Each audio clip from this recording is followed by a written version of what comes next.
Welcome back to Men and the City. In today's video, we are going to talk more about politics. So today's video is going to be called, Why Are They So Afraid of Us? Young men are the new right, or indeed the future of Western politics. So as most of you know, there have been some political earthquakes of sorts that have come to the fore in the last month or so. It began last month with the European parliamentary elections that sort of shook up the political elite in countries like Germany and France. More on that in just a minute. And then, of course, last week's presidential debate, which exposed to all the world, to the normies and the blue-pilled and the average folks that are not paying keen attention to what's going on or blindly follow whatever the mainstream press says, that we have a president who's cognitively impaired and is completely unfit to be the leader of the free world. Of course, what happened more than anything, I think, is that President Biden, he may lead the United States, but he's a metaphor for an entire political class that's completely brain dead and bankrupt, who has no solutions to any of the problems that we face, and importantly, is instituting policies that are making things worse. That being said, the key to understanding all of this, in my view, is expressed in an article written by Politico last week. Now, the article is called Europe's Foreigners Out Generation, Why Young People Vote Far Right. Just a little bit of context before I go into this article. There have been a couple videos that have surfaced over the last few weeks of backlash against immigrants, specifically in Germany. I think there's another video in Canada. But in any case, there is a palpable sense of frustration and compression specifically applied to young men that's building. Something bigger is coming. And the European elections demonstrated this because the participation, you might say, foundation of a lot of these opposition parties is actually young men. Now, young men, as we've discussed at length on this channel, have been turning away from mainstream institutions for a long time. The better part of 2 decades, I would say. And that is, of course, the rationale for the manosphere, the red pill community, the alternative media complex, so forth and so on. In any case, men over that time period have been forced underground. Well, according to Politico, that's beginning to change. Men are beginning to re-emerge and cause political earthquakes as they do. So listen to what they have to say here, and I'm going to share this with you on the screen. Why are so many of Europe's Gen Z and younger millennials, whose parents and grandparents espoused left-wing politics, ushering in the sexual revolution in the 1960s, embracing the antithesis of their elders' ideals?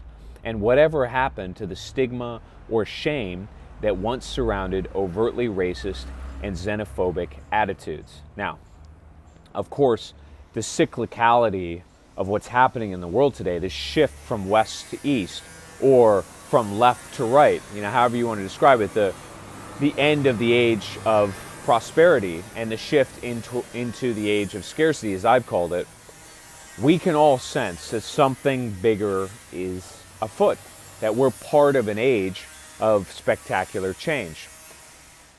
Back in 2016, when Trump was elected, there was a palpable disbelief in Washington, D.C. and other, I would say, elite hubs, where people fervently believed with religious conviction that Donald Trump could not possibly be elected. And again, you have to sort of wrap your mind around how these people think, right? For them, history is directional. It only moves from A to B, and progress underpins that movement. So we can't possibly go back to old ideas or old traditions because they're invalidated.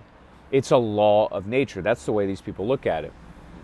So in the aftermath of that election, a lot of research was done to try and understand how a man who was relatively clownish from their point of view, who said dastardly things that they didn't agree with, and had no real infrastructure or party or media support could possibly get elected. And they came up with an answer.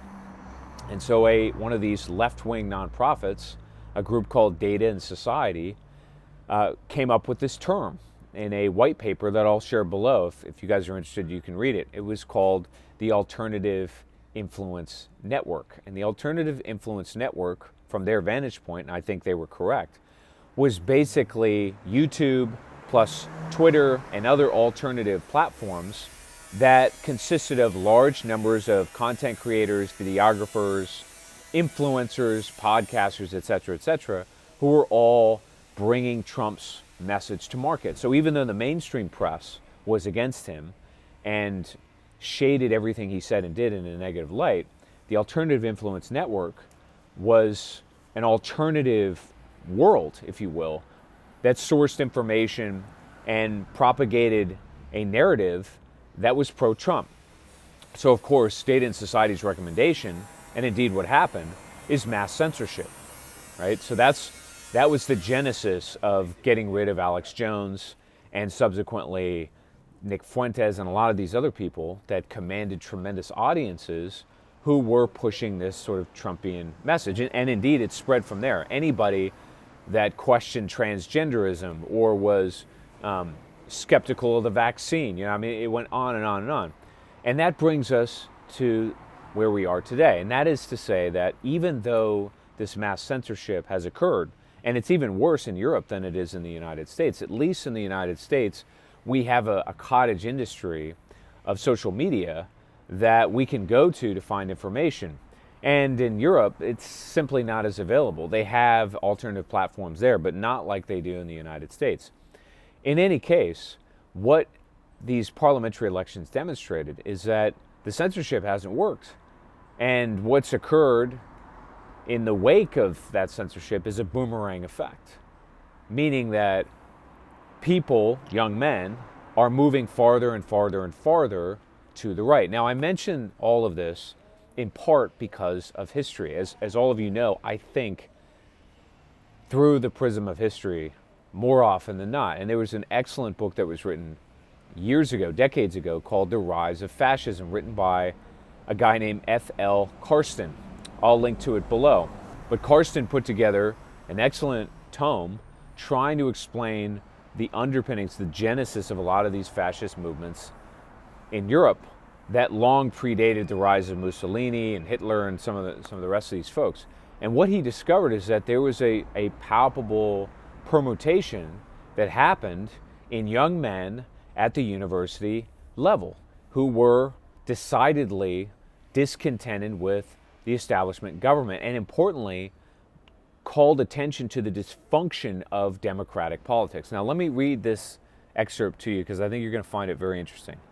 Apart from the groups already mentioned, there were the youngsters at school and university who became ardent believers in fascism at an early age. They were fed up with the existing society, bored with their daily duties, and strongly attracted by a movement which promised a radical change, which they could invest with a romantic halo. These youths came from middle class or lower middle class families. They could not easily find the way into the communist camp, but they found the weak and changing governments of the post-war period utterly unattractive. Now listen to this next part. The rise was due to a malaise, a maladjustment of capitalist society, the victims of which were the lower middle classes more than any other social group.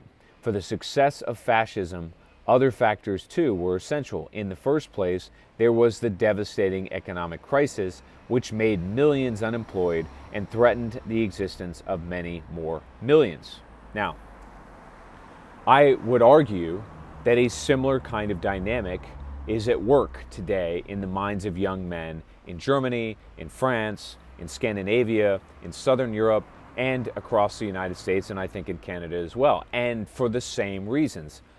The economic decline, the joblessness, the weaponized bureaucracy, and as we know, the anti-masculine, anti-male, institutionalized culture that has festered in the United States and is beginning to do so across Western Europe as well.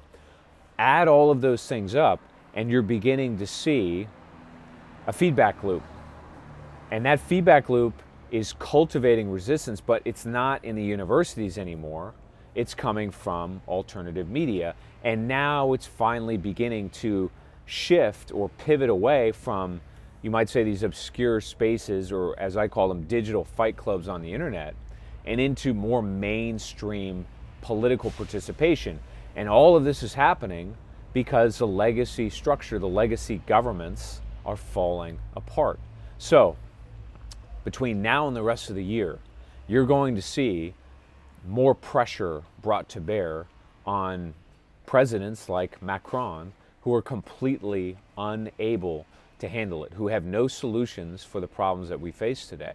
And you're going to start to see more participation, not less, from young men who are coming to grips with a couple things. One is that the legacy structure is simply unworkable. It's incompatible with our lives and with the survival of our societies.